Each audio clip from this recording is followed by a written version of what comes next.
Hello, magandang buhay madlang people. Ito na naman po ako mag-share ng ating mga ginagamit ko dito. Itong ating eggshell na aking nililigpit lagi tuwing magluluto.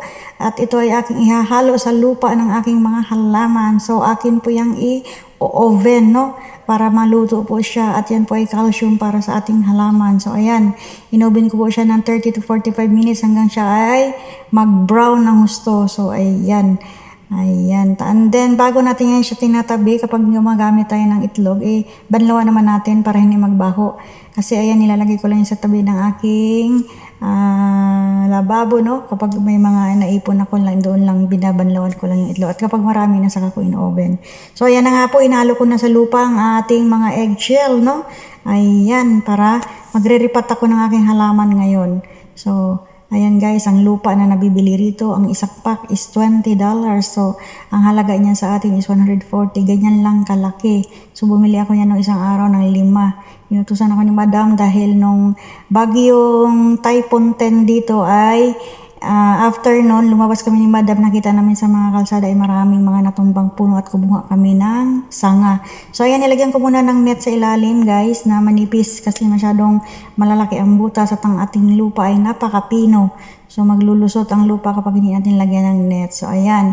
Transplant ko na yung aming halaman na nadampot doon sa kalsada na sanga ng puno. Ayan, at may tubo na. Kaya sabi ni Madam, bumili ka na ng lupa para mairipat na ang ating halaman. Ayan po guys, may tubo na siya. Ayan, ang aking halaman, naripat ko na. At ayan, nakita ng Madam ko na mayroon ng tubo, kaya natuwa naman siya. So, mayroon pa natirang lupa. Ayan, sa bucket. Ayan, meron pa. At 5 na po yan, 5 pa. Konti lang talaga yan.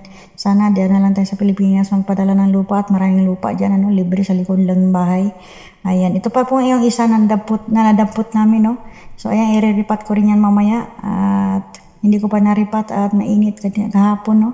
So, later yan, aking ireripat na naman. Marami kaming pots. Ang problema, wala namang lupa. Ito naman ang mga tulip na nadampot ko sa basura nung isang gabi. Ayan, dinampot ko. Ayan, magre-ripat ako ng isang pots para dito sa amin at yung iba, ibibigay ko kay Arlene. Uwi si Arlene na October. At ako syempre, mag-uwi din na sa Philippines. So, ayan na po guys. Thank you for watching. I hope na meron po kayo na kung idea sa aking pagtatanim dito.